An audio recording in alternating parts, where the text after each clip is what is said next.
Hi అండి. తెలుగు కథల ప్రపంచంకు స్వాగతం. ఇవాళ బుజ్జాయి తెలుగు కథల సంచిక నుంచి అనసూయ అనే కథను వినేద్దామండి. సదానందానికి 3 మగపిల్లల తర్వాత పుట్టిన ఆడపిల్ల అనసూయ. అందుకని గారాబంగా పెరిగింది. అయినా ఆ పిల్ల తెలివైనది, బుద్ధిమంతురాలు. తల్లి ఒప్పుకోకగాని ఇంటి పనులన్నీ తనే చేస్తాననేది అనసూయ. ఇరుగు పొరుగు ఆమెను అస్తమాను మెచ్చుకునేవారు. వయసు వచ్చేసరికి అనసూయ ఎంతో అందంగా తయారైంది. తన గురించి అందరూ గొప్పగా చెప్పుకుంటుంటే అనసూయకిష్టం. అందుకని ఆమె ఇంటికి వచ్చిన బంధువుల్ని, మిత్రుల్ని, అపరిచితుల్ని తియ్యటి మాటలతో పలకరించేది. ఎదుటి వాళ్ళను పొగుడుతూనే తనకు తెలిసినవన్నీ చెప్పేది. అనసూయకు ఇంటి పనులన్నీ ఎంతో బాగా వచ్చునని, బంధువుల రాకపోకల ఆమెకు ఇష్టమని, పురాణ గ్రంథాలన్నీ కాచి వడబోసిందని ఆమె గురించి అంతా చెప్పుకునేవారు. ఇది తెలిసి హనుమాయమ్మ అనే భాగ్యవంతురాలు అనసూయను తన ఇంటి కోడలుగా చేసుకుంటానని సదానందానికి కబురు పెట్టింది. ఆయన దీనికి సంతోషంగా ఒప్పుకున్నాడు. హనుమాయమ్మది వ్యవసాయ కుటుంబం. ఆవిడకు భర్త లేడు. మరుదులు, తోడికోడళ్ళు ఇంట్లోనే ఉంటుంటారు. ఆవిడకు 3 కొడుకులు. పెద్ద కొడుకు శంకరమే ఇప్పటి పెళ్లి కొడుకు. వాడు తల్లిచాటు బిడ్డ. ఎప్పుడు వ్యవసాయ పనుల్లో మునిగి తేలుతూ ఉంటాడు. చూడటానికి మాత్రం రాజకుమారుడిలాగా మిస్మిస్లాడిపోతుంటాడు. వాళ్ళకి 100 ఎకరాల మాగాని ఉంది. గొప్ప ఆస్తిపరులు. అడిగి పిల్లను పెళ్లి చేసుకుంటామన్నారు. అనసూయ అదృష్టవంతురాలు అని సదానందం ఈ సంబంధం గురించి అందరికీ చెప్పుకున్నాడు. అనసూయకు శంకరంతో వైభవంగా పెళ్లయింది. పెళ్లికి ఎక్కడెక్కడి బంధువులు తరలివచ్చారు. అనసూయ అత్తవారి ఊరు పట్నం వెళ్లే దారిలో ఉంది. పట్నం వెళ్లేవారు ఇక్కడొక పూట బస చేస్తే ఎంతో వీలుగా ఉంటుంది. తనకు తెలిసిన వారందరికీ ఈ విషయం చెప్పి తన ఇంటికి ఆహ్వానించింది అనసూయ. ఆమె లాంటి పిల్ల అలాంటి ఊళ్ళో ఉండటం తమ అదృష్టమని అంతా భావించారు. కాపురానికి వెళ్ళాక చాలామంది అనసూయ ఇంటికి వెళ్లి పలకరించారు. అనసూయ అందరికీ ఆమె తియ్యటి కబుర్లు చెప్పేది. వాళ్ళ ఇష్టాయిష్టాలన్నీ పేరు పేరున గుర్తు చేసేది. వాళ్ళ రాక తన అదృష్టమని, ఇలాగే అస్తమాను అంతా వస్తూ పోతూ ఉండాలని అనేది. అయితే అత్తగారి కారణంగా ఆమెకు వాళ్లను ఆదరించటం మాత్రం వీలుపడేది కాదు. క్రమంగా అనసూయ అత్తగారు హనుమాయమ్మ గురించి అందరికీ తెలిసింది. మొత్తం ఆస్తి అంతా హనుమాయమ్మ పేరున ఉంది. అందుకని మరుదులు, తోడికోడళ్ళు ఆవిడకు అణిగిమణి ఉంటారు. ఆవిడ వాళ్ళ చేత ఇంటి పనులన్నీ చేయించడమే కాక అస్తమాను వాళ్ల మీద విసుక్కుంటూ ఉంటుంది. కొడుకన్నా కోడలన్నా ఆవిడకు ప్రాణం. అనసూయను ఆవిడ కన్న బిడ్డ కంటే ఎక్కువగా చూసుకుంటుంది. ఆమెను ఇంట్లో ఏ పని చెయ్యనివ్వదు. నీకే పని కావలసినా నీ పిన్నత్తగారులు వాళ్ళ పిల్లలు చేస్తారు. నువ్వు హాయిగా కాలు మీద కాలు వేసుకొని కూర్చో. ఈ ఇంటికి నేను మహారాణిని, నువ్వు రాణివి అనేది అత్తగారు. అనసూయకు ఉత్తినే కూర్చోవటం అలవాట్లేదు. అయిన వాళ్లను చిన్నపుచ్చటం నచ్చదు. అందుకని ఆమె అత్తగారికి తెలియకుండా పిన్నత్తగారులకు అన్ని పనుల్లోనూ సాయం చేస్తూ ఉండేది. వాళ్లకు తలలో నాలుకలాగా ఉండేది. వాళ్ళందరికీ కూడా ఆమె అంటే ప్రాణం. ఆ ఇంటికి చాకరీ ఎక్కువ. పనివాళ్లను పెట్టుకునే స్తోమత ఉన్నా అందుకు హనుమాయమ్మ ఒప్పుకోదు. దాంతో అనసూయకు పని చాలా ఎక్కువగా ఉంది. ఆ విషయం అత్తకు చెప్పుకునేందుకు లేదు. అసలు విషయం తెలియక ఆవిడ అందరితోటి మా కోడలు ఇక్కడి గిన్నె తీసి అక్కడ పెట్టనక్కర్లేదు అని గర్వంగా అందరికీ చెప్పుకుంటుంది. అందుకు పిన్నత్తగారులు బాధపడి, నువ్వు మాకంటే ఎక్కువ పనులు చేస్తున్నావు, ఆ విషయం ఎవరికీ తెలియదు అనేవారు. నేను పేరు కోసం కాదు, మీకు సాయపడాలని పనిచేస్తున్నాను. అదే నాకు తృప్తి అనేది అనసూయ. హనుమాయమ్మకు బంధుమిత్రులను ఆదరించడం ఇష్టముండదు. ఆవిడ ఎవరికీ తన ఇంట్లో ఆశ్రయం ఇవ్వదు. అడిగితే తప్ప మంచినీళ్లు కూడా ఇవ్వదు. అనసూయ అంటే ఇష్టం కాబట్టి ఆమెకు సంబంధించిన వారిని ఏమీ అనదు. కాని వాళ్లకు పిన్నత్త, పిన్నమామల చేత సేవలు చేయించాలి తప్ప అనసూయ ఏ పని చేయకూడదు. పెద్దవాళ్లను గౌరవించే అనసూయకది ఇబ్బంది కదా. పెళ్లైన మర్నాటి నుంచే అనసూయ బంధుమిత్రులు ఇంటికి వెళ్లటం మొదలుపెట్టారు. రామయ్య తాతకు సగం ప్రయాణంలో ఆయాసం వచ్చింది. 2 రోజులు ఆ ఇంట్లో ఉండిపోవలసి వచ్చింది. అనసూయ తియ్యటి మాటలకు ఆయన ప్రాణం లేచి వచ్చింది. అక్కడే ఉంటే తనకు సుఖమని అనుకున్నాడు. కాని ఆమె అత్తగారి గురించి విని ఆయన వేరే చోట బస చేస్తానన్నాడు. నీకంటే నాకేది ముఖ్యం కాదు తాత. ఇలాంటప్పుడు కాకపోతే మరెప్పుడు సాయం. నువ్వు మా ఇంట్లో ఉండు. అవసరమైతే అత్తగారిని ఎదిరిస్తాను అంది అనసూయ. వద్దమ్మా, నా మూలంగా నీ కాపురంలో నీళ్లు పోసుకోవద్దు. నేనింకో ఏర్పాటు చేసుకోగలనులే అంటూ రామయ్య తాత అక్కడి నుంచి వెళ్లిపోయాడు. వీరబ్రహ్మానికి జబ్బు చేసి తగ్గింది. గాలి మార్పుకి ఆ ఊళ్ళో ఉండాలనుకున్నాడు.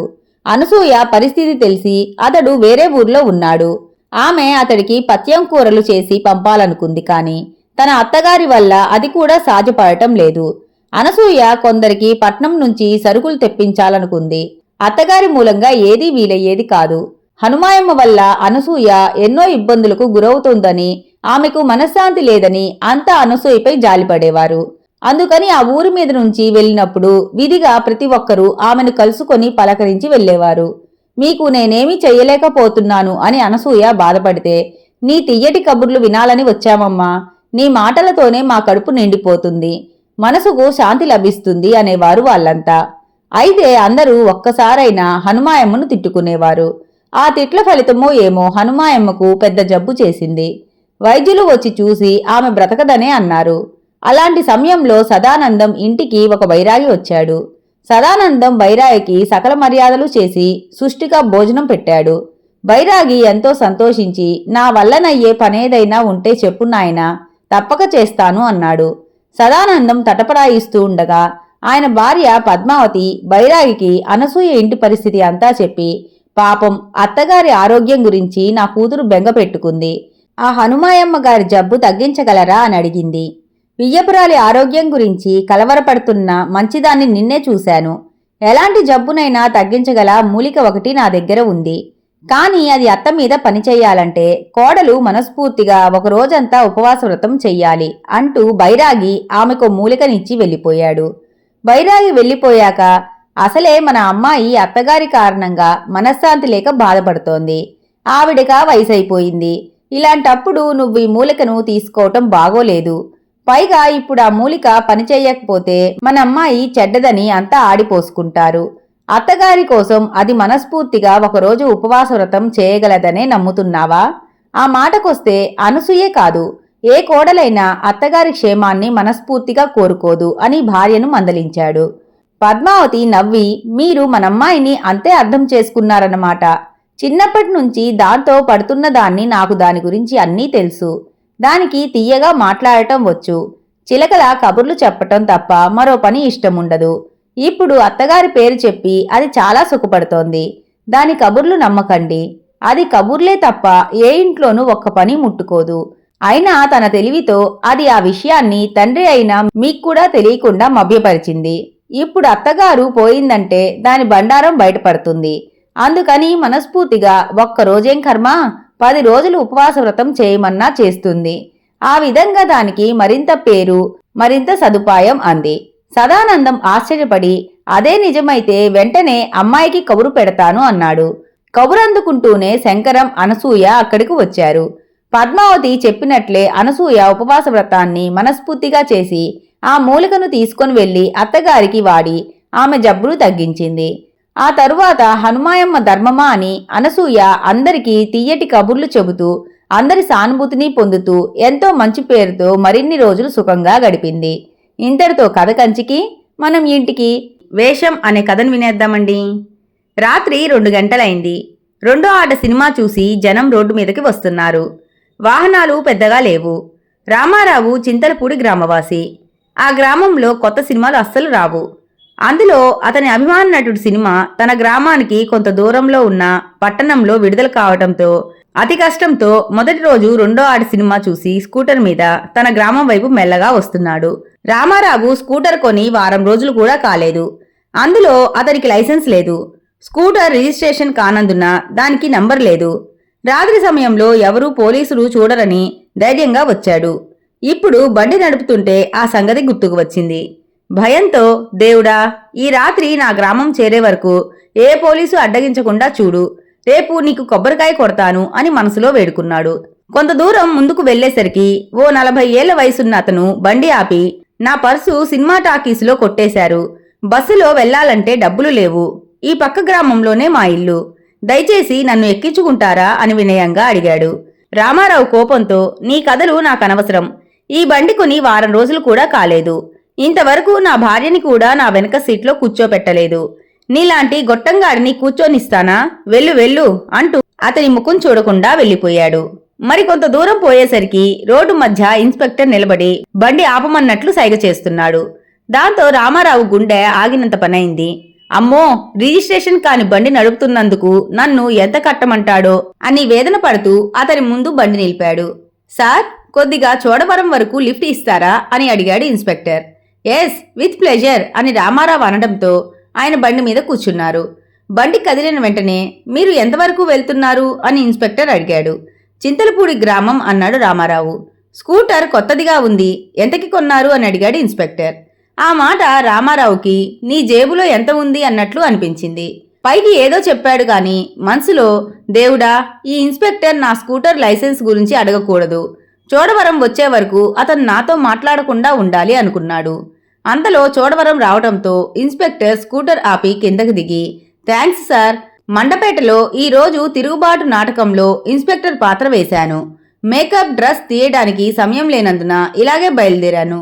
కొంపదీసి మీరు నన్ను నిజమైన ఇన్స్పెక్టర్ అనుకున్నారా అంటూ నవ్వాడు. రామారావు హేళనగా నవ్వుతూ లేదులే సార్ అంటూ గుండె నిండా ఊపిరి పీల్చుకొని తనని తాను తిట్టుకుంటూ స్కూటర్ ముందుకు నడిపాడు. ఇంతటితో కథ కంచికి మనం ఇంటికి. పేరాస అనే కథను వినేద్దామండి. గోపాలపురంలో రుద్రయ్య అనే మోతుబరి ఉండేవాడు. అతడికి పెద్దలు ఇచ్చిపోయిన ఆస్తిపాస్తులు భారీగానే ఉన్నాయి. తోటలు, దొడ్లు, మాగాని, బంజరు భూములకు లెక్కలేదు. ఇకపోతే వంశపారంపర్యంగా వచ్చే వడ్డీ వ్యాపారం ఉండనే ఉంది.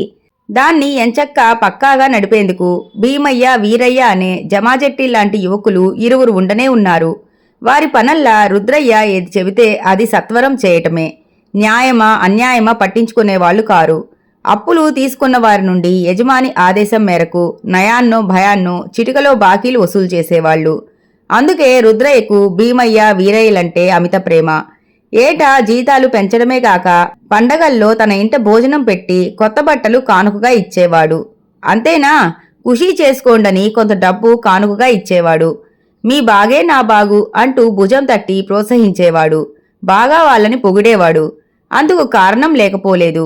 ఇటీవల రుద్రయ్యలో ఓ దురాలోచన బీజం ఏర్పడింది. ఎన్నాళ్ళు ఈ భూమిని దున్ని మట్టి పిసుకునే పనులు, బీదా బిక్కీల వద్ద కొద్దో గొప్పో వడ్డీలు వసూలు చేసి లక్షలు కోట్లు సంపాదించగలను. ఇక మీదట ఇరుగు పొరుగు ఊళ్ళలోని వారికి భారీగా వ్యాపారాలు, వ్యవసాయాలు, పరిశ్రమలు స్థాపించే వారికి ఆస్తులున్నవారు హామీ ఇస్తే అప్పులు ఇస్తానని చెప్పాడు. కమిషన్కి ఆశపడ్డ దళారులు బాగా స్పందించి రుద్రయ్య దగ్గరకు అన్ని ప్రదేశాల నుండి మంచి మంచి పార్టీలను ఏర్పాటు చేశారు. వారికి రావాల్సిన కమిషన్ వారికి అందింది కూడా. అదే సమయంలో దురాత్ముడైన రుద్రయ్య తన దురాలోచనకు పదును పెట్టాడు. తదనుగుణంగా వైకుంఠపాలి ఆటలో పావులు కదిపినట్లు పావులు కదిపాడు. ఫలితంగా తన వద్ద భారీ మొత్తంలో అప్పు తీసుకున్న పరాయి దేశస్థులు, ఇరుగు పొరుగు ప్రాంతంలోని పారిశ్రామికవేత్తలు, వ్యవసాయదారులు తిన్నగా అడవి మార్గం గుండా బయలుదేరి అడవి దాటేలోగా సర్వం దారిదోపిడీ దొంగలకు సమర్పించుకొని ఏడుస్తూ ఇల్లు చేరేవాళ్లు. కాగా రుద్రయ్య తనింట బాగా తాగి ఆనంద తాండవం చేసేవాడు. కారణం అడవిలోని దొంగల ముఠా సభ్యులు మరెవ్వరో కాదు, తన అనుచరులైన భీమయ్య, వీరయ్యలే. వారి పనల్లా పెద్ద మొత్తాల్లో తమ యజమాని దగ్గర అప్పులు తీసుకున్న పరాయి దేశస్థులను దోచుకొని తిరిగి తమ యజమానికి చేర్చడమే. ఆ దుష్కార్యాలను బహుచక్కగా నిర్వర్తించి రుద్రయ్య గారి నుండి భారీగా బహుమతులు స్వీకరిస్తున్నారు. ఇదిలా ఉండగా జరుగుతున్న ఈ దుశ్చర్యల్ని చూసి బాగా కలత చెందిన రుద్రయ్య భార్య పార్వతి, ఏమండి, పేరాసతో ఇలా నేరాలు ఘోరాలు చేస్తారు, ఉన్నది చాలదా? మనకేమన్నా 10 మంది పిల్లలున్నారా? పెంచుకోవడానికి ఉన్నది ఒక్కగానొక కొడుకు కుమార్ మాత్రమే అన్నది భర్తకి నచ్చజెబుతూ.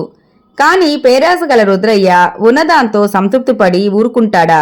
దండతాడిత భుజంగంలా బుస్సున ఇంతెత్తున లేచాడు. మనకేమన్నా కోట్లకు కోట్లకు ఆస్తిపాస్తులున్నాయా? కాలు మీద కాలేసుకొని తీరిగ్గా కూర్చొని తింటానికి? ఇలాంటివన్నీ చేస్తున్నాం కాబట్టే నా పూర్వీకులు, నేను ఈ పాటి ఆస్తిపాస్తుల్ని కూడబెట్టగలిగాం అన్నాడు కోపంగా. అంతే, మరొక్క మాట మాట్లాడలేదు పార్వతి. ఇదిలా ఉండగా రుద్రయ్య మాగాని అంతా మెరక ప్రాంతంలో ఉండగా చెరువు నీరు సరిగా పారక ఆ 7 పంటలు సరిగా పండలేదు. అదే సమయంలో లోతట్టు ప్రాంతంలో ఉన్న చిన్నా చితక రైతుల పొలాల్లో బాగా పండాయి. దాంతో రుద్రయ్య కాలరుద్రుడే అయ్యాడు. 3వ కన్ను తెరిచాడు. అన్నట్లుగానే తన కుడి ఎడమ భుజాలైన భీమయ్య, వీరయ్యలను పురమాయించి ఓ అర్ధరాత్రి వారి పంట కుప్పలను తగలబెట్టించాడు. అది చూసి ఆ మరుక్షణం జనం ప్రభంజనంలా కదిలి రుద్రయ్య ఇంటిపై పడి సమస్తం దోచుకున్నారు. దస్తావేజీ కాగితాలనైతే కుప్పగా ఒకచోట పోసి పరశురామ ప్రీతి చేశారు. అడ్డొచ్చిన భీమయ్యను, వీరయ్యను, రుద్రయ్యను చావగొట్టారు. భీమయ్య వీరయ్యలు కాళ్లకు బుద్ధి చెప్పగా రుద్రయ్య ఆ పరగనా జమీందారు జగన్నాథాన్ని కలిసి లబోదిబోమన్నాడు. దాంతో రుద్రయ్య దురాంతాలు ఎరిగిన జమీందారు, నీకు నీ ఊరి వాళ్ళు తగిన శాస్తి చేశారు. ఎవరికైనా ఆశ ఉండొచ్చు కాని పేరాశ పనికిరాదు. అది అనర్థం కూడా. ఇప్పటికైనా తెలుసుకొని మసలుకో, బాగుపడతావు అని హితవచనాలు పలికాడు. ఆ తరువాత రుద్రయ్య అవమాన భారంతో ఆ ఊళ్ళో ఉంటే ఒట్టు. అయినకాడికి ఉన్న ఆస్తిపాస్తులను, ఇల్లు వాకిళ్లను తెగనమ్ముకొని ఊరే విడిచిపెట్టి వెళ్లిపోయాడు. ఇంతటితో కథ కంచికి, మనం ఇంటికి. కుటుంబ రహస్యాలు అనే కథని వినేద్దామండి. ఒకసారి ఆఫ్ఘనిస్తాన్ అమీరు యుద్ధ సన్నద్ధుడవుతూ తనకు ఆయుధాలు తయారు చేసేవాణ్ణి పిలిపించి, నాకొక ఖడ్గాన్ని చేసి ఇవ్వు, దాన్ని చూస్తేనే శత్రువుల గుండెలు భయంతో ఠారెత్తిపోవాలి అని ఆజ్ఞాపించాడు. ఆ ప్రకారమే అతడు ఒక ఖడ్గాన్ని తీసుకొచ్చి, ప్రభు, ఇది ప్రపంచ వింతల్లోనే ఒకటి అని చెప్పాడు. ఇది ఎంత పదునైనదంటే ఒక వెంట్రుకను కూడా గాల్లో ఉండగానే 2 ముక్కలుగా నరకగలదు అని ప్రగల్భాలు పలుకుతూ అలా చేసి చూపించడానికి సిద్ధమయ్యాడు. తన సహాయకుని తల నుంచి ఒక వెంట్రుకను గాల్లోకి విసిరి దాన్ని ఆ ఖడ్గంతో 2 ముక్కలుగా నరికాడు. ఓ అద్భుతం అన్నాడు అమీరు. కాని యుద్ధానికి పనికిరాదు అన్నాడు. అప్పుడే ఎవరూ గమనించకుండా లోపలికి ఒక గుడ్డివాడు వచ్చాడు. ఎవరు నువ్వు? ఈ ఖడ్గం పనికిరాదని ఎందుకన్నావు అని గద్దించాడు అమీరు. అయ్యా, నేను రాజమందిరం బయట ఉన్నప్పుడు ఆ ఖడ్గం నన్ను తాకింది. నాకు వెంటనే దానిలోని లోపం అర్థమైంది. అది పెలుసుగా ఉంది అన్నాడు గుడ్డివాడు. అమీరు ఆ ఖడ్గం తయారు చేసిన వాణ్ణి డాలు పట్టుకొని నిల్చోమని ఆ ఖడ్గంతో ఒక్క దెబ్బ వేశాడు. వెంటనే ఆ కత్తి 2 ముక్కలయింది. నువ్వు నా ప్రాణాలు కాపాడావు. ఒకవేళ నేను అలాంటి కత్తితో యుద్ధానికి వెళ్లి ఉంటే ప్రాణాలతో తిరిగి వచ్చేవాణ్ణి కాదు. నువ్వు ఏం పని చేస్తూ ఉంటావు అని అమీరు ఆ గుడ్డివాణ్ణి ప్రశ్నించాడు. బిచ్చమెత్తి కడుపు నింపుకుంటూ ఉంటాను అన్నాడు. ఇకపై నీకు ఆకలి బాధ ఉండదు. ప్రతిరోజు మధ్యాహ్నం వచ్చి 2 చపాతీలు పప్పు తీసుకో అన్నాడు అమీరు. ఆ బిచ్చగాడు ఆయనకు కృతజ్ఞతలు తెలుపుకొని వెళ్లిపోయాడు.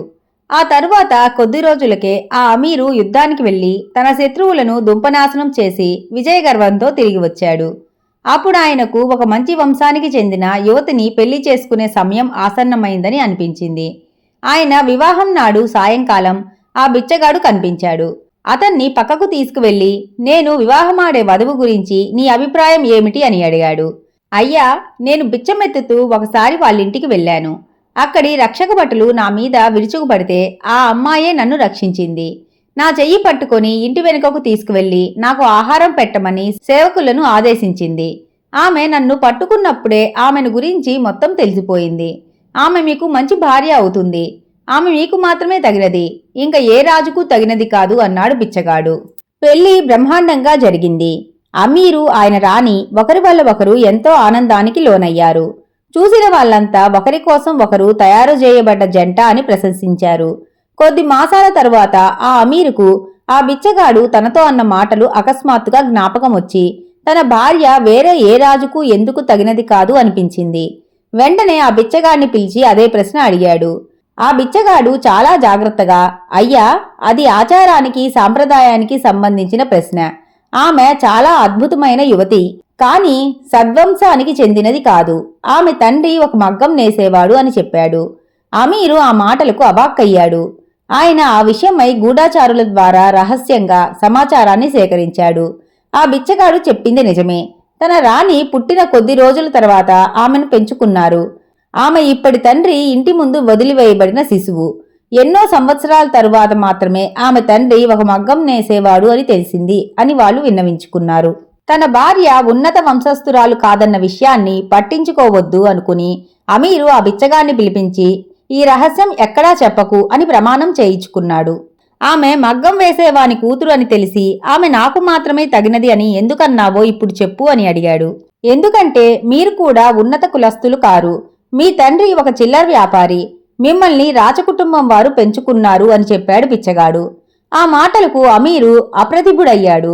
మళ్లీ రహస్య గూఢాచారులతో ఆ విషయం గురించి ఆరా తీశాడు. బిచ్చగాడు చెప్పింది నిజమే. ఆయన ఒక పెంపుడు శిశువే. మళ్లీ బిచ్చగాడిని పిలిపించి, నేను రాజవంశానికి చెందినవాణ్ణి కాదని నీకు ఎలా తెలుసు అని అడిగాడు. నిజస్వరూపం తెలియాలంటే ఆ వ్యక్తిని గాని వస్తువుని గాని స్పృశించాలి. కాని నువ్వు నన్ను ఎప్పుడూ ముట్టుకోలేదు. మరి నేనింకా చిల్లర వ్యాపారి కొడుకునని నీకు ఎలా తెలుసు అని అడిగాడు అమీరు. అయ్యా, మనం మాట్లాడే మాటలే మన గురించి చెబుతాయి. మీ ఆయుధాలు తయారు చేసే వ్యక్తి తెచ్చిన ఖడ్గం పనికిరాదని చెప్పి నేను మీ ప్రాణాలను కాపాడాను. కానీ మీరు నాకిచ్చిన బహుమతి ఏమిటి? 2 చపాతీలు, ఇంత పప్పు. నిజమైన రాజపుత్రుడైతే ఎంతో ఉదారంగా ఉంటాడు. దాంతో నాకు వెంటనే అర్థమైంది మీరొక చిల్లర వ్యాపారి కొడుకని అని జవాబు చెప్పాడు బిచ్చగాడు. ఇంతటితో కథ కంచికి, మనం ఇంటికి. అపకారికి ఉపకారం అనే మరో కథను వినేద్దామండి. అదొక ప్రభుత్వ ఉన్నత పాఠశాల. క్రమశిక్షణకు మారుపేరు. జిల్లా స్థాయిలో ఉత్తమ ఫలితాలు సాధించటంలో దానికదే సాటి. ఆ పాఠశాలలోని ఉపాధ్యాయులందరూ ఉన్నత విద్యలో అభ్యసించిన వారు, ఉత్తమ ఉపాధ్యాయ బిరుదాంకితులు కూడా. ఆ పాఠశాలలో చదివిన వారందరూ ఉన్నత పదవులు నిర్వహిస్తున్నారు. ఎందరో పూర్వ విద్యార్థులు దేశ విదేశాల్లో కూడా బాగా రాణిస్తున్నారు. ఆ పాఠశాలలో వరుణ్, అశోక్ అనే ఇరువురు విద్యార్థులు 10వ తరగతి చదువుతున్నారు. వరుణ్ ఆటపాటల్లోనూ చదువు సంజల్లోనూ ఫస్ట్ ప్లేస్లో ఉండేవాడు. అశోక్ వరుణ్తో అన్నిటా ఎప్పుడూ పోటీ పడేవాడు. కానీ అతడిని ఎప్పుడూ అదృష్టం వరించేది కాదు. ఎప్పుడూ 2-3 స్థానాల్లోనే ఉండేవాడు. ఎంత ప్రయత్నించినా అటు ఆటపాటల్లోనూ చదువు సంధ్యల్లోనూ వరుణ్ణి మించేవాడు కాదు. దాంతో వాడిలోని అసూయ భగ్గుమన్నది. ఎలాగైనా వరుణ్ణి దెబ్బతీయాలని సమయం కోసం ఎదురు చూడసాగాడు. అదే సమయంలో దేశ స్వాతంత్ర్య దినోత్సవం సమీపించింది. ప్రధానోపాధ్యాయులు ఉపాధ్యాయ బృందంతో చర్చించి ఘనంగా చేయాలని నిర్ణయించుకున్నారు.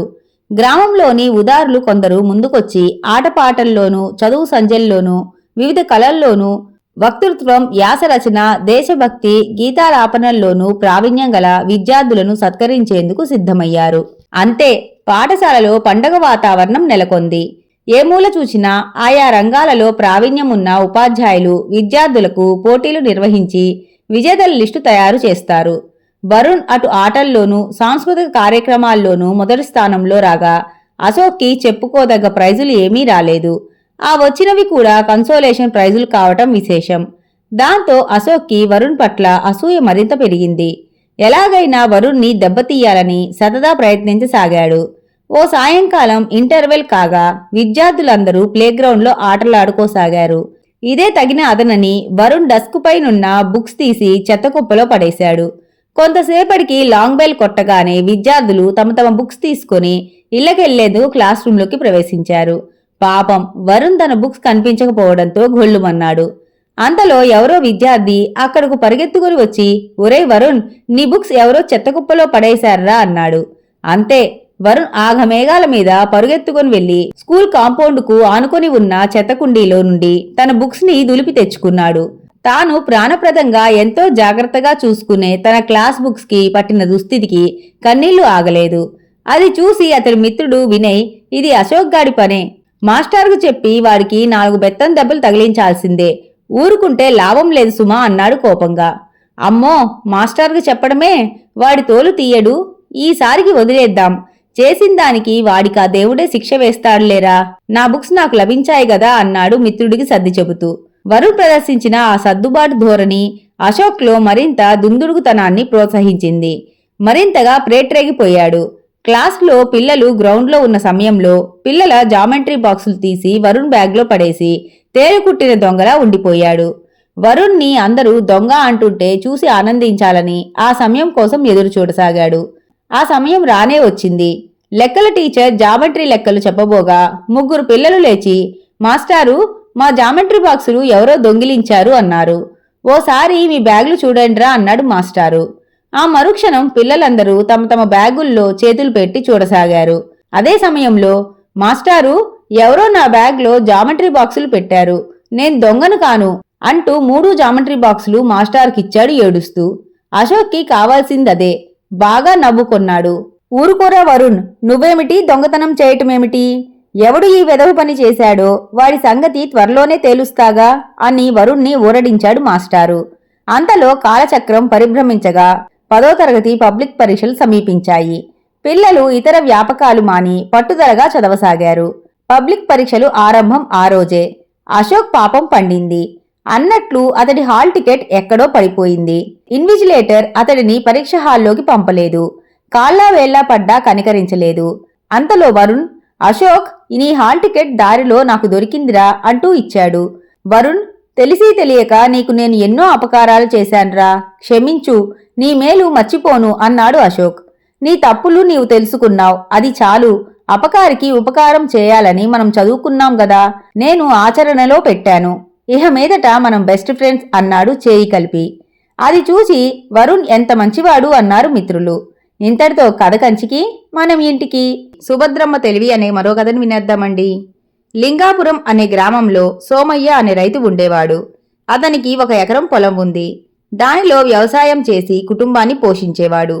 ఆ సంవత్సరం అనావృష్టి కారణంగా దిగుబడులు సరిగా రాలేదు. కుటుంబం గడవడం కూడా కష్టమైంది. అందువల్ల సోమయ్య భార్య సుభద్రమ్మ వంట పనులకు వెళ్లేది. చన్నీళ్లకు వేడినీళ్లు తోడుగా వారి సంసారం సాగిపోతూ ఉంది. ఒకనాడు సోమయ్య సుభద్రమ్మ పని మీద పొరుగురు బయలుదేరారు. దారిలో తినడానికి సుభద్రమ్మ రొట్టెలు చేసి తీసుకువచ్చింది. అడవి మార్గాన కొంత దూరం ప్రయాణించాల్సి ఉంది. అడవి మధ్యకు వచ్చేసరికి ఇద్దరికీ ఆకలి వేయసాగింది. ఒక చెట్టు కింద కూర్చొని రొట్టెలు మూట విప్పారు. ఆ చెట్టు పైన ఒక బ్రహ్మరాక్షసి ఉంది. అది సోమయ్య దంపతులను చూడగానే నరవాసన నరవాసన అంటూ కిందకి దూకింది. దాన్ని చూడగానే సోమయ్య సుభద్రమ్మల పై ప్రాణాలు పైకే పోయాయి. ఆహా, నరవాసన కాకుండా ఇంకేదో కమ్మటి వాసన వస్తుంది, ఏమిటి అది అంటూ హూంకరించింది బ్రహ్మరాక్షసి. రొట్టెల వాసన అది. అది గమనించి మూట బ్రహ్మరాక్షసి చేతిలో పెట్టాడు సోమయ్య. అన్ని రొట్టెలను మడతపెట్టి ఒక్కసారిగా నోట్లో వేసుకుంది. ఒక పంటి కిందకు కూడా సరిపోలేదు అవి. కాని అవి చాలా రుచిగా ఉన్నట్లు అనిపించాయి బ్రహ్మరాక్షసికి. నరమాంసం తిని తిని విసుగు పుట్టింది. ఈ కొత్త ఆహారం రుచిగా ఉంది, ఈ ఆహారం ఇంకా కావాలి అన్నది బ్రహ్మరాక్షసి.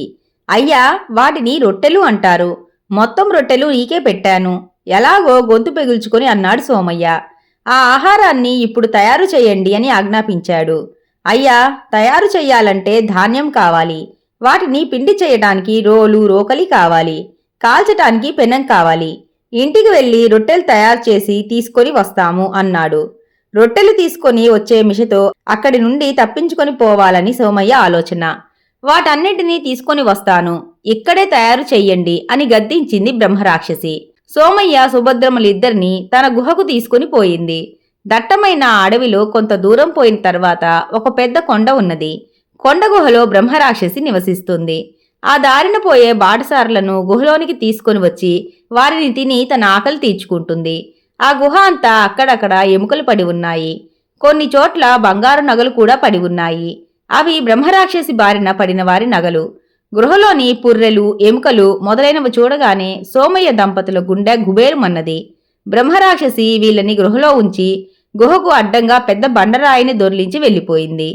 కాసేపటికి ధాన్యం, రోలు, రోకలి, పెనం వగైరా సరంజామాతో తిరిగి వచ్చింది. ఇక అప్పటి నుండి సోమయ్య సుభద్రమ్మలకు క్షణం విశ్రాంతి లేదు. ధాన్యం దంచి దంచి సోమయ్య చేతులు బొబ్బలెక్కాయి. బస్తాల కొద్దీ ఉన్న ధాన్యాన్ని ఎలా పిండి చేయాలో అర్థం కాలేదు. సుభద్రమ్మ పరిస్థితి అంతే. రొట్టెలు ఒత్తి కాల్చి చేతులు నొప్పులు పుడుతున్నాయి. పొయ్యి సెగకు ఒళ్లంతా వేడిగా ఉంటుంది. చేసిన రొట్టెను చూసినట్టుగా గుడుక్కుమనిపిస్తున్నది బ్రహ్మరాక్షసి. పైగా త్వరగా త్వరగా అంటూ బ్రహ్మరాక్షసి గదమాయింపు. ఒకరికొకరు ధైర్యం చెప్పుకోవడానికి కూడా వీలు లేకపోయింది సోమయ్య దంపతులకు. 2 రోజులు గడిచిపోయాయి. సోమయ్య సుభద్రమ్మలకు కంటి మీద కునుకు లేదు, క్షణం విశ్రాంతి లేదు. రొట్టెలు చేసి బ్రహ్మరాక్షసికి ఇవ్వటమే కాని వాళ్ళు ఒక్క ముక్క తిన్నది లేదు. 2 రోజుల నుండి పస్తు, పైగా బండచాకిరీతో వాళ్లకు కళ్ళు తిరుగుతున్నాయి. అసలు ఒంట్లో సత్తువ లేదు. ఓపిక లేదని ఊరుకుంటే బ్రహ్మరాక్షసి బతకనిచ్చేలా లేదు. ప్రాణభయం ఒకటి. ఏ జన్మలో చేసిన పాపమో ఈ రాక్షసి బారిన పడ్డాము అని లోపలే కుమిలిపోసాగారు సోమయ్య సుభద్రమ్మ దంపతులు. తాము ఓపిక తెచ్చుకొని ఆపకుండా రొట్టెలు చేస్తూనే ఉన్నా ప్రాణభయం లేదని గ్యారంటీ ఏమీ లేదు. కొన్ని రోజుల తర్వాత రొట్టెలు తిని తిని విసుగు పుట్టి బ్రహ్మరాక్షసికి మళ్లీ నరమాంసం మీద మనసు పోవచ్చు. అప్పుడు తామిద్దరూ దానికి ఆహారం కావాల్సిందే. ఒంట్లో ఓపిక ఉన్నప్పుడే తప్పించుకొని పోవాలి. అందుకు ఏదైనా ఉపాయం ఆలోచించాలి అనుకున్నది సుభద్రమ్మ. అయ్యా, మా శక్తికి మేము రోజు కొద్ది ధాన్యం మాత్రమే పిండి చేసి రొట్టె చెయ్యగలం. మీరు కూడా సహాయపడితే త్వరగా చాలా రొట్టెలు చెయ్యొచ్చు అన్నది సుభద్రమ్మ బ్రహ్మరాక్షసితో. భార్య ధైర్యానికి తెగింపుకు ఆశ్చర్యపోయాడు సోమయ్య. బ్రహ్మరాక్షసిని కూడా పని చేయమన్నందుకు కోపించి ఎక్కడ తమను గుటుక్కుమనిపిస్తుందోనని భయపడసాగాడు. సుభద్రమ్మ చెప్పిన మాటలు సబబుగానే తోచాయి బ్రహ్మరాక్షసికి. సోమయ్యను తప్పించి ధాన్యం పిండి చేసే పనికి తానే ఉపక్రమించింది. కొద్దిసేపటికే ధాన్యం అంతా పిండి చేసి రాశిగా పోసింది. అయ్యా, నేను రొట్టె చేస్తే చిన్న చిన్న రొట్టెలే తయారవుతున్నాయి. నీవు పెద్ద ముద్దలు చేసి పెద్ద రొట్టెలు చెయ్యొచ్చు. గాడిపొయ్యి తవ్వి పెద్ద ఇనుపరేకు దానిమీద పెట్టి రొట్టెలు చేస్తే ఒక్క రోజులో ఈ పిండి మొత్తాన్ని రొట్టెలు చెయ్యొచ్చు అన్నది సుభద్రమ్మ. సుభద్రమ్మ చెప్పింది నిజమే అనుకున్నది బ్రహ్మరాక్షసి. నిమిషాల మీద పెద్ద గాడిపొయ్యి రవ్వి చితుకులు కట్టెలతో దానిని వెలిగించి పెద్ద ఇనపరేకును దానిమీద వేసి ఒక పెద్ద చాప అంత రొట్టెలు ఒత్తి కాల్చసాగింది. బ్రహ్మరాక్షసి రొట్టెలు చేసే పనిలో పూర్తిగా లీనమైపోయి ఉండటం గమనించి దాన్ని సమీపించింది సుభద్రమ్మ. పొరుగురులో ఇంతకన్నా రుచిగా రొట్టెలు చేస్తారట. అబ్బా, ఈ రొట్టెలు ఒకసారి రుచి చూస్తే వదలం. ఆ రొట్టె తయారీ నేర్చుకోవడానికి వెళ్తుంటే మమ్మల్ని పట్టుకున్నావు. నీవు రొట్టెలు కాల్చుకొని తింటుండు. మేము పొరుగురు వెళ్లి రొట్టె తయారీ నేర్చుకొని ఇక్కడికి వచ్చి నీకు ఆ కొత్త రకం రొట్టెలు చేసి పెడతాము అన్నది సుభద్రమ్మ. బ్రహ్మరాక్షసి ఆలోచించింది. ఈ రొట్టె తయారీ తనకు వచ్చింది. రుచికరమైన ఆ రొట్టెలు కూడా తాను ఆరగించాలి అనుకున్నది. 2 రోజుల్లో తిరిగి రావాలి. రాకపోయారో మీ వాసన పసిగట్టి నేనే మీ దగ్గరికి వస్తాను, వెళ్ళిరండి అన్నది బ్రహ్మరాక్షసి. బ్రతుకు జీవుడా అని బయలుదేరారు సోమయ్య, సుభద్రమ్మలు. ఎక్కడ బ్రహ్మరాక్షసి మనసు మార్చుకుంటుందోనని ఉరుకులు పరుగుల మీద అడవి దాటి ఊరు చేరుకున్నారు. 2 రోజుల తర్వాత ఎక్కడ బ్రహ్మరాక్షసి తమను వెదుక్కుంటూ వస్తుందోనన్న భయంతో ఆ ఊరు వదిలి దూరాన ఉన్న మరో ఊరిలో తలదాచుకున్నారు. పొలం ఇల్లు వదిలిపెట్టి వచ్చినందుకు బ్రతుకు తెరువు కోసం అరిసెలు చేసి వాటిని అమ్మి జీవనం గడపసాగారు. 2 రోజుల తర్వాత బ్రహ్మరాక్షసి సోమయ్య దంపతుల కోసం ఎదురుచూడసాగింది. ఎన్ని రోజులు గడిచినా వాళ్ళు తిరిగి రాలేదు. తానే రొట్టెలు చేసుకుని తినసాగింది. రొట్టెలు తిని తిని విసుగు పుట్టింది బ్రహ్మరాక్షసికి. రుచికరమైన కొత్త రొట్టెలు తినాలన్న కోరిక పెరిగిపోయింది. ఇచ్చిన మాట తప్పినందుకు సోమయ్య, సుభద్రమ్మల మీద దానికి కోపం పెరిగిపోయింది. వాసన ద్వారా వారిని అన్వేషిస్తూ చివరకు వారు ఉన్న ఊరికి చేరి వాళ్ళ ఇంటి తలుపు తట్టింది. అప్పటికీ బాగా చీకటిపడింది. సుభద్రమ్మ అరిసెలు చేసి పక్కన పెట్టింది. సోమయ్య వాటిని డబ్బాలో సర్దుతున్నాడు. తలుపు శబ్దం విని ఎవరా అనుకుంటూ తలుపు తీసింది సుభద్రమ్మ. ఎదురుగా కోపంతో ఉరిమి చూస్తున్న బ్రహ్మరాక్షసిని చూడగానే శిలలా బిగుసుకుపోయింది. సోమయ్య ప్రాణాల మీద ఆశలు వదులుకున్నాడు. 2 రోజుల్లో వస్తానని ఇంతవరకు రారా, మీ అంతు తేలుస్తా అన్నది బ్రహ్మరాక్షసి. చప్పున ఈ లోకంలోకి వచ్చింది సుభద్రమ్మ. అరిసెల డబ్బా బ్రహ్మరాక్షసి ముందు పెట్టింది. కమ్మటి వాసన వస్తూ ఉండటంతో డబ్బా అరిసెలు నిమిషంలో లాగించింది బ్రహ్మరాక్షసి. అయ్యా, ఇవే ఆ కొత్త రకం రొట్టెలు. వీటిని నేర్చుకొని మీ దగ్గరకు వస్తూ ఉండగా దారిలో 2 తలల బ్రహ్మరాక్షసుడు కనిపించాడు. ఆ రాక్షసుడు ఒంటితల బ్రహ్మరాక్షసులను ఆహారంగా తింటాడు. ఆ రాక్షసుడు ఈ కొత్త రకం రొట్టెలు తనకు కావాలంటున్నాడు. ఒంటితల రాక్షసులను తినేటప్పుడు వీటిని నంచుకుంటాడట. ఇప్పుడు ఈ రొట్టెల కోసం ఇక్కడికి వస్తాడట. ఒకవేళ నీవు ఇక్కడికి వస్తే మాటలలో పెట్టి ఇక్కడే ఉంచమన్నాడు. బ్రహ్మరాక్షసుడు వస్తే నిన్ను బ్రతకనివ్వడు అన్నది సుభద్రమ్మ. అమ్మో, 2 తలల బ్రహ్మరాక్షసుడా, నేను వచ్చినట్లు ఆ రాక్షసుడికి చెప్పొద్దు. నేను ఈ చుట్టుపక్కల ఎక్కడా లేకుండా దూరంగా పోతాను అంటూ వెళ్ళిపోయింది ఆ బ్రహ్మరాక్షసి. భార్య తెలివితేటలను మెచ్చుకున్నాడు సోమయ్య. ఆ రోజు నుండి ఆ అడవి బాటన వెళ్లే బాటసారులకు బ్రహ్మరాక్షసి పీడ వదిలింది. ఇంతటితో కథ కంచికి మనం ఇంటికి. ఈ కథ కనుక మీకు నచ్చినట్లయితే లైక్ చేసి, షేర్ చేసి, కామెంట్ చేసి మన ఛానల్కి సపోర్ట్ చేసేయండి ఫ్రెండ్స్. ఇక ఉంటానండి. By by.